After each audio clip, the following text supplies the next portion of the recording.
xibaar yu wér te wóor ca tàng-tàng ba abonnez-vous pour ngeen di mën di jot suñuy vidéo. daleen ak jàmm seen bi di Buzz 221 HD kii di Omar Youm di ancien ministre conseiller ci régime président Macky Sall ginnaaw ba Moustapha Ndiégue Sarré di actuel ministre porte-parole ci gouvernement bu bees bi génnee daal di tontu président Macky Sall daal di koy xamal que ne bépp ñaawteef bu régime bi daan amal da cee am ngandam part de responsabilité te ne li ni mel moom moo sabab mu daal di koy considérer comme benn chef de gang waaye tamit daal di koy xamal que ne état bu bees bi dinañ ko toppalu ci kanamu yoon ba noppi daal di ko fiy àtte ginnaaw bu kookee di Moustapha Ndiégue Sarré yëkkatee kàddu yooyee nag kii di Omar Youm daal dina ko ciy tontu kii di Omar Youm ne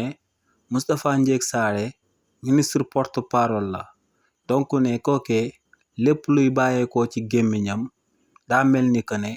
ci gémmiñu gouvernement bi lay bàyyeekoo donc ne ba muy considérer président Macky Sall comme chef de gang ne gouvernement bu Sénégal ñoom ñoo daal di considérer président Macky Sall comme chef de gang te ne akub gouvernement bu responsable bu wekk boppam warta yëkkati kàddu yu ñàkk teggin yooyee ba kenn di ko dégg